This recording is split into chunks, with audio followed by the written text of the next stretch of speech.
Hello दोस्तों, बंधु classes में आपका स्वागत है।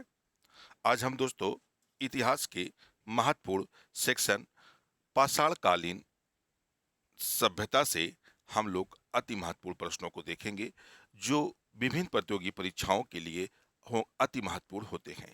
तो आइए आज के सेशन का पहला क्वेश्चन देखते हैं। क्वेश्चन देखने से पहले दोस्तों आपसे एक छोटी सी रिक्वेस्ट है कि जो दोस्त इस चैनल पर नए जुड़े हों या चैनल पर पहली बार जुड़े हों वह चैनल को सब्सक्राइब कर लें और बेल आइकन का बटन जरूर प्रेस कर दें, जिससे मेरा आने वाला प्रत्येक वीडियो का नोटिफिकेशन आपको मिलता रहे।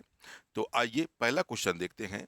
प्रागैतिहासिक काल से तात्पर्य उस काल से है जब मनुष्य ने लिपि अथवा लेखन कला का विकास नहीं किया था, मनुष्य ने लेखन कला का विकास कर लिया था, मनुष्य ने आग का आविष्कार कर लिया था, या मनुष्य ने पहिए का आविष्कार कर लिया था। तो आपका राइट आंसर होगा दोस्तों ए, यानी मनुष्य ने लिपि अथवा लेखन कला का विकास नहीं किया था।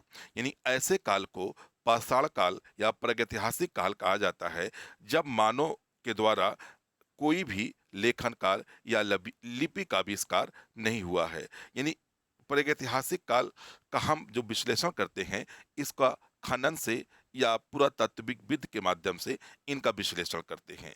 तो ऐसे काल को प्रागैतिहासिक काल कहा जाता है जिस समय मानव ने लेखन कला या लिपि का आविष्कार नहीं किया था। आइए अगला क्वेश्चन देखते हैं।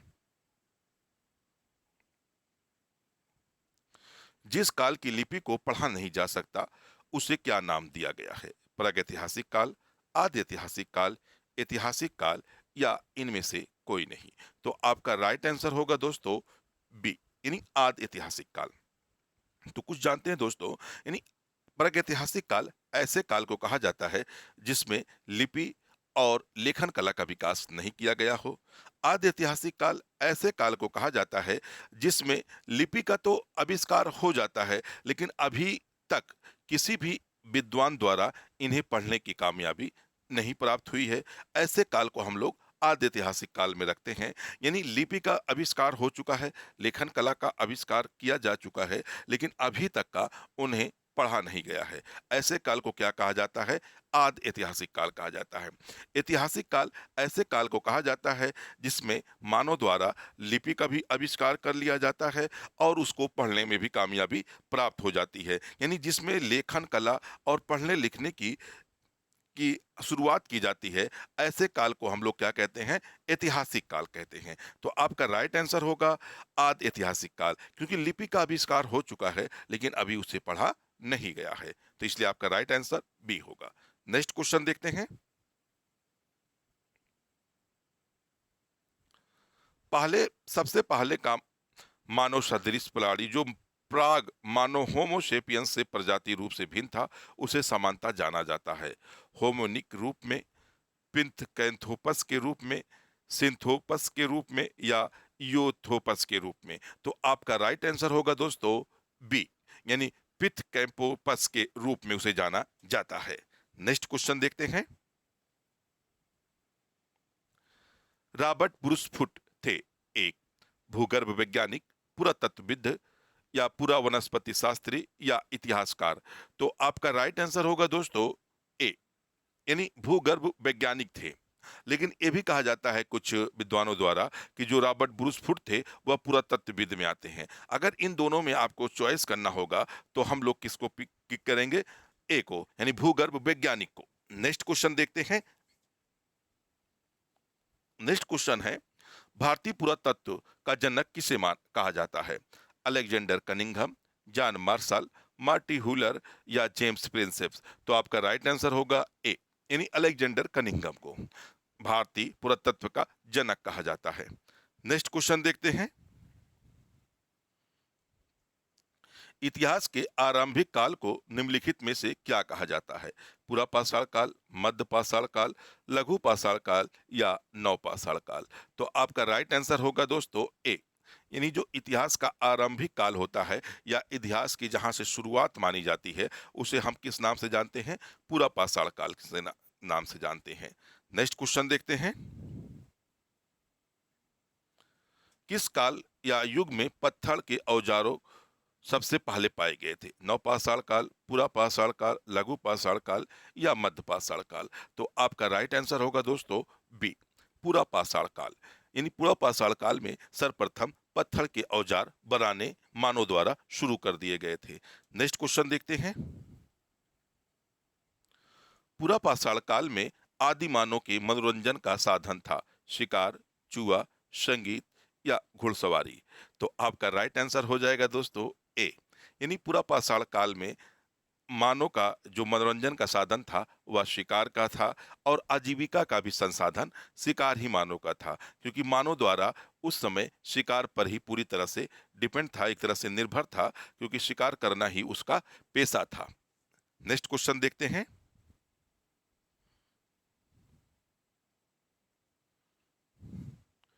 भारत में पाषाण युग के बारे में निम्नलिखित कथनों पर विचार कीजिए। उपरोक्त में से कौन सा से कथन सही है या है? विभिन्न युग को पत्थर और औजारों के प्रकार और शिल्प विज्ञान के आधार पर पहचाना जाता है। विभिन्न युगों के अंदर औजारों के प्रकार और शिल्प विज्ञान में कोई क्षेत्रीय विभिन्नता नहीं है। विभिन्न युग की पाषाण युग संस्कृत पूरे उपमहाद्वीप में एक अमिश्रित आरेखीय ढंग से एक समान विकसित हुई थी। तो पूछ रहा है इनमें से कौन सा सही है? केवल एक, एक और दो, केवल तीन या ये सभी? तो आपका राइट आंसर होगा दोस्तों ए, यानी केवल इसमें एक सेंटेंस सही दिया है, क्योंकि विभिन्न युगों को पत्थर के औजारों के प्रकार और शिल्प विज्ञान के आधार पर पहचाना जाता है। यह आपका सही स्टेटमेंट है। नेक्स्ट क्वेश्चन देखते हैं। फलक संस्कृत का संबंध निम्नलिखित में से किस काल से है? निम्न पूरा पाषाण काल, मध्य पूरा पाषाण काल, काश युग या उपरोक्त में से कोई नहीं? तो आपका राइट आंसर हो जाएगा दोस्तों बी, यानी जो फलक संस्कृत थी वह किसके संबंध थी? मध्यपुरा पाषाण। कहा जाता है कि मध्यपुरा पाषाण काल में जो औजार थे वह फलक प्रधान थे, इसी कारण मध्यपुरा पाषाण को फलक संस्कृत के नाम से भी जानते हैं। नेक्स्ट क्वेश्चन देखते हैं। दिए गए कथनों में से असत्य कथन की पहचान करें। फलक उपकरणों का निर्माण क्वार्टरजाइट पत्थर से किया गया। मध्यपुरा पाषाण काल के उपकरण महाराष्ट्र से नहीं मिले हैं। तो आपका पूछ रहा है इसमें से कौन सा कथन असत्य है? केवल एक, केवल दो, एक और दो दोनों, या ना तो एक और ना ही दो? तो आपका राइट आंसर होगा दोस्तों बी, केवल दो, क्योंकि मध्यपुरा पाषाण काल के उपकरण महाराष्ट्र से भी पाए गए हैं, और इनमें कह रहा है कि नहीं मिले हैं, जबकि यहां से पाए गए हैं, यानी पाए गए हैं यहां से भी। तो इसलिए आपका ये गलत सेंटेंस होगा, तो आपका राइट आंसर बी होगा। नेक्स्ट क्वेश्चन देखते हैं। विंध्य क्षेत्र के किस पाषाण स्थल से अधिकतम संख्या में मानव खोपड़ी का साक्ष्य मिला है? मोरहाना पहाड़, घघरिया, बघाई खोर या लेखैया? तो आपका राइट आंसर होगा दोस्तों डी, लेखैया से। नेक्स्ट क्वेश्चन देखते हैं। मध्य पाषाणिक प्रसंग में पशु के प्रमाण जहां से मिले हैं वह स्थान है लंघनाच, बीरभानपुर, आदमगढ़, चौपानी, मांडो? तो आपका राइट आंसर होगा दोस्तों सी, यानी आदमगढ़ से हमें मध्य पाषाणिक प्रसंग में पशुपालन के प्रमाण प्राप्त होते हैं। अगर वो आदमगढ़ की बात करें तो वर्तमान में यह मध्य प्रदेश में स्थित है। नेक्स्ट क्वेश्चन देखते हैं। हड्डी से निर्मित आभूषण भारत में मध्य पाषाण काल के संदर्भ में प्राप्त हुए हैं सराय नहर राय, मादहा से, लेखैया से या चौपानी, मांडो से? तो आपका राइट आंसर होगा दोस्तों बी, मादहा। अगर वर्तमान की बात करें, मादहा यूपी में, यूपी के प्रतापगढ़, प्रतापगढ़ जिले में स्थित है। नेक्स्ट क्वेश्चन देखते हैं। एक ही कब्र से तीन मानव कंकाल निकाले हैं सराय नहर राय, दमदमा, मादहा से, लाघनाथ से? तो आपका राइट आंसर हो जाएगा दोस्तों दमदमा। नेक्स्ट क्वेश्चन देखते हैं। निम्नलिखित में से किस स्थानों से मध्य पाषाण काल में पशुपालन के प्रमाण मिले हैं? औदे, बोरी, बागौर या लखनिया? तो आपका राइट आंसर होगा दोस्तों सी, बागौर। नेक्स्ट क्वेश्चन देखते हैं। निम्नलिखित में से कौन एक सुमेलित नहीं है? आदमगढ़, होशंगाबाद, भीमबेटका महाराष्ट्र, पलामू मध्य प्रदेश, गिल्लूर कर्नाटक। तो आपका राइट आंसर होगा दोस्तों ए, यानी एक सुमेलित सही सुमेलित है। तो आदमगढ़ होशंगाबाद जिले में या मध्य प्रदेश का जिला है, यानी एमपी के मध्य प्रदेश में स्थित है। तो आपका राइट आंसर क्या होगा दोस्तों? ए।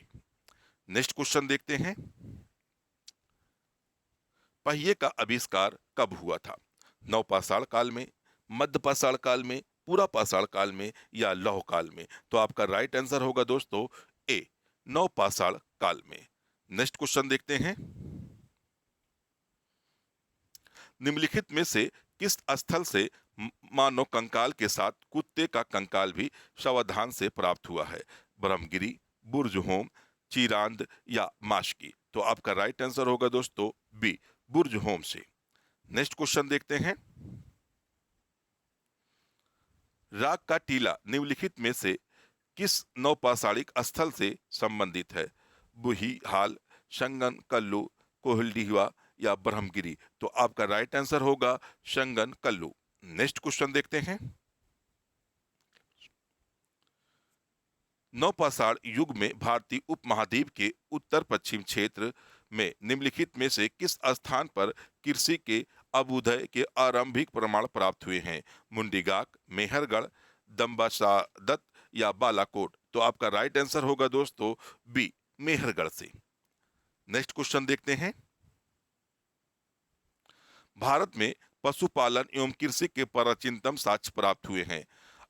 अंजीरा से, दमसादत से, किली गुल मोहम्मद से या मेहरगढ़ से? तो आपका राइट आंसर होगा दोस्तों डी, मेहरगढ़ से। नेक्स्ट क्वेश्चन देखते हैं।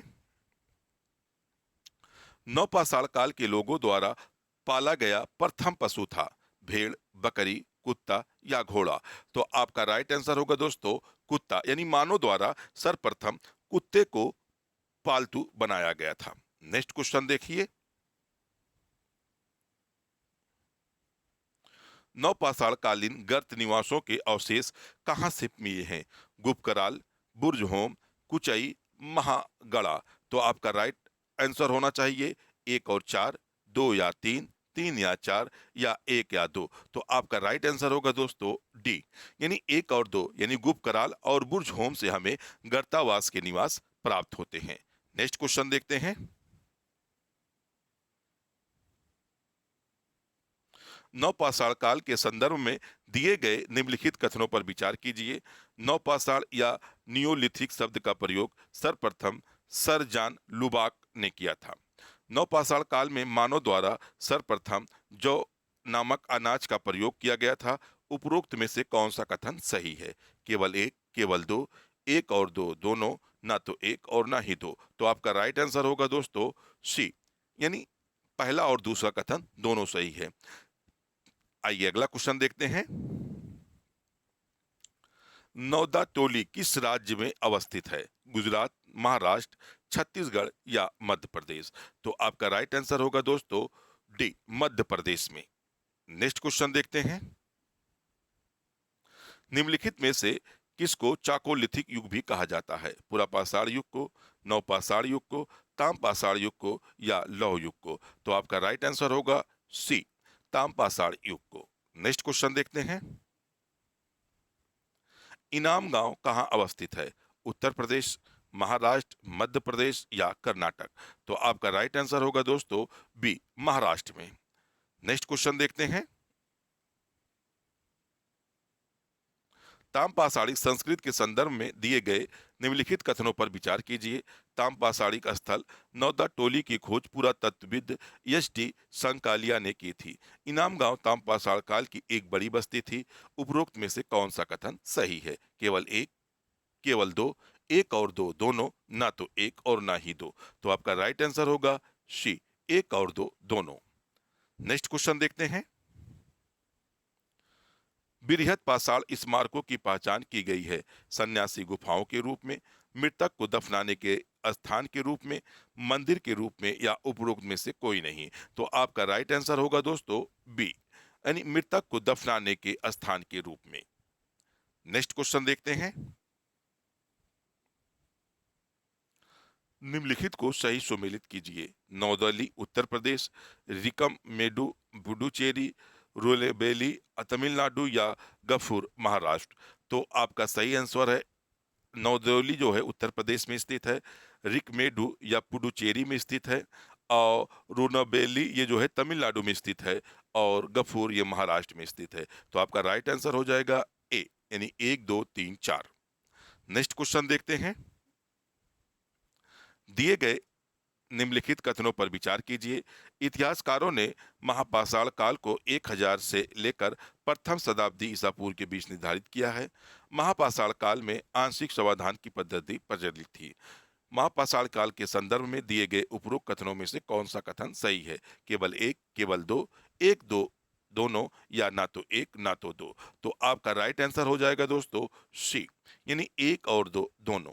तो दोस्तों, ये आपको वीडियो कैसा लगा आप हमें कमेंट बॉक्स में बताएं, और आप हमारे चैनल को सब्सक्राइब और वीडियो को शेयर और लाइक करना ना भूलें दोस्तों। फिर मिलते हैं किसी अन्य महत्वपूर्ण वीडियो के साथ। जब तक के लिए जय हिंद दोस्तों।